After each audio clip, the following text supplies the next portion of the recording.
Hey, welcome back to part 3 of our web chats on BYUtv.org. I mentioned the unicycle, Justin Sorensen. Here he comes on the unicycle. This is the BYU kicker from Bingham High School in South Jordan. Welcome. Appreciate you coming in on that. Here. And do you mind showing me the bigger one? I know you have another one you brought in here. This is what I wrote on my mission. So let's see, was it Macon, Georgia? Macon, Georgia. That's Macon, right. Georgia. So why the big one? Heavy duty as a missionary to get around? Well, on a unicycle, every time you pedal, so every time you go around once, your wheel goes. So the bigger the wheel, the faster you go. Mm-hmm. So to keep up with the bikes. How does your so your companion's on another bike? Okay. Yeah, companion's on a bike, so to keep up with him, you gotta have the big one. That's fantastic. How often do you ride this around Provo? You know, during school, I'll probably ride it a lot more. I love riding it around school because no one can be mad when they see you. They can have the worst day when they see you. They're just like, what on earth is happening? You get a lot of reactions? A lot of good reactions. That's fantastic. How adept are you at this? Can you go down, up hills, certain grades? Yeah, I mean, this one is mainly for like, you're riding long distance. Mm-hmm. I have about 14 of them. Why do you have 14 unicycles? That's a great question, But they're all for different things. Some are for just hopping around stairs, going down mountains. Some are for long distance, some for parades. Just kind of depends. You've been in a parade? I've been in a parade. I have a 6-foot one, and I had a 12-foot one, but it broke, so. Wow. Just left with the 6-footer. That's amazing. So how does that make you a better kicker? What it does for your legs, because if you can imagine, a bike does good things for your legs, but a unicycle, you're pedaling forward, and your legs are your brakes. So if you're riding down a mountain, and you're holding back your wheel the whole time, the way it works, it's better than and we have good workouts at BYU, but I will be more drained after one unicycle ride than I will after a hard workout here. Wow. So this beats Jay Omer's this strength and conditioning leg workouts? Yeah, this is the secret right here. Wow. That's the secret. That's the secret. So if you're super successful, we'll know it's the unicycle. Fantastic. Well, we've got some questions from people we want to get to. Tanner Sperry says, what do you think of BYU doing more trick plays, such as catching or throwing a pass on a fake field goal or punt? I think it'd be awesome to see you guys run similar plays that Boise State does. What do you think? Oof. I would love that, because I'll tell you what, sometimes, as a kicker, you run the exact same play so many times. Anything we can possibly think of to mix it up. It's always the highlight of practice or a game, or anytime something like that happens, you're really excited about it. So I would love that if we ran some plays like that. And you could throw all right? You'd be all right? I'd have to practice, but I could maybe kick it to him. Maybe that worked better. But, I don't think that will work. But. Yeah, throwing would be great. I would love to hit someone. That's always fun. So. The new Matt Payne? Oh, hey, if I could hit like Matt, that would be a dream come true, wouldn't it? I think a lot of kickers have seen those highlights, especially against Boise State, who BYU will face off to. Yes. If you have a question for Justin, facebook.com/BYUtv Sports is the way to go. How are the post-mission legs? Post-mission legs are good. On my mission, I had surgery on my ankle, and you had to come home, right, and recuperate. I came home for a few months, and I actually served in the MTC. But after getting home, I was actually surprised how quick they came back, and I'll point to my unicycle again. That helped a lot with keeping my legs in shape. So that was really good. Tyler Flake asks, about how many field goals do you kick per day? It depends. Today I kicked a lot. Today probably kicked 45. Usually it's around 20 to 30 a day, and we've been going 3-4 days a week. We're probably going to start going every day now leading up to camp. So not too many, your leg will die out, but just enough. And you kind of get used to it. Do you do it by yourself, where you just set up the tee at the different angles and distance, or have someone catch it for you? Well, it depends. It's always best when my snapper and holder there, just because when we can all three kind of get in a rhythm, that's what really gets us ready for the season. When you have a holder there, it's great, but it's just not as real, as when you have your snapper and your holder and you're timing yourself. And, we always talk together kind of like, okay, we're at Texas right now. There's 2 seconds left in the half. We're down by 2. This is a 47-yarder from the left hash. We'll run out there and kick it just to kind of make it seem more real that way. That's good. David Butler asks, what tricks can you do on the unicycle? Were you ever in a circus? I haven't been in a circus yet, but it's my fallback job for sure. No, there's all kinds of fun stuff to do on there. Like I said, mountain riding is my favorite, but you can ride one-footed, coast with 1 foot, all that fun stuff. Excellent.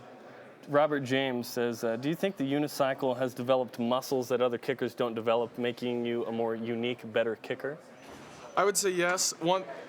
A lot of kickers, I feel like they kind of have a longer, more slender leg, which I've always wished I had, because I feel like you just have that extra snap. But I guess to compensate for the fact that I have really stumpy legs, I ride a unicycle to just get strength, in abnormal ways, probably, compared to most. In high school, you kicked, what was it, a 62-yard field goal in a game? Yes. What do you think you could do now, post-mission, having worked out, a couple years later? Well, it's an interesting question because, in practice, you always kick a lot farther than you'll kick in a game. And so it really would just depend on the situation. I mean, in spring ball, I think the last week we finished every day with a 68-yarder. But game's a little different. Usually you actually kick it farther in a game because you just have that little touch of adrenaline. But, hopefully we won't even come down to one of those this year. But I enjoy long field goals. So. What's your longest all time, in any setting? In practice, it was a 76. 76-yard field goal? Did you surprise even yourself on that one? I did. So that was a good day. Have you tried longer? I haven't tried longer. Not like a field goal. I mean, kickoff sometimes you'll aim between the uprights just to get your distance. Are you always right, aiming between the uprights when you kick a field goal? Or kickoff? Kickoffs are different now, but like sometimes at practice just to, because if we're kicking like into a corner or something, you practice by being like, okay, through the uprights, just to see how your aim is. So. How much camaraderie do you have with the punter, Riley Stevenson? Because it seems Riley. like the two of you with maybe the deep snapper and the holder are sort of a little group on your own. We kind of are. We all get to, because we kick usually at the beginning of practice and then a little bit towards the end. So that whole middle of practice, we just kind of get to walk around and we kind of feel like coaches, even though we don't know anything, and walk around, just see how things are going. And so, those guys are great. We do have a special relationship, probably unique to most players on the team. Got an email from Chad Mustard who says, just heard your comments on BYUtv about the unicycle workout. Are you going to start a unicycle conditioning program for the team? Can anyone else do it? I'm trying to think. I don't think anyone else can do it.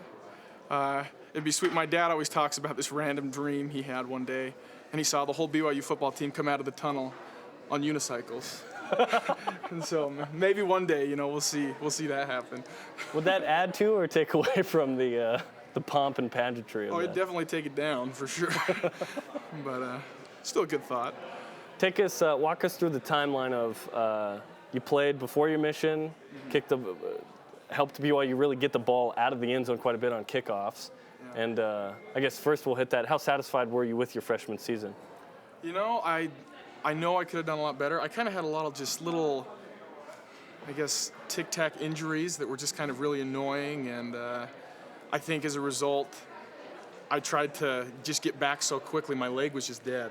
And so I'm excited to kind of have a fresh start and go at it again this year. Feel good, fresh leg and everything? Feel good, fresh leg. I think I'm a lot smarter now with my kicking and training, so I think it'll go a lot better. So then we go to your mission. How far into your 2-year LDS mission did you suffer that injury? And I think I'd been out about 9 or 10 months when that happened. So. And then you came back for how long again? I was home for about 4.5, 5 months. Okay. And then didn't go back? Or I did. I went back to Georgia. Okay. So. Finished it out and then came back. Okay. Yeah, that was nice. Excellent. So I heard that you were in the MTC during football season and could hear the roar of the crowd. I was in every game. You could always hear the crowd, and it was always weird because we lived off campus. We lived in married housing, and so some nights, there'd be a game, and you'd be walking back and just hear all the crazy fans, and you just kind of have to just keep walking and just go to your apartment, sit there, and just be like, okay, focus.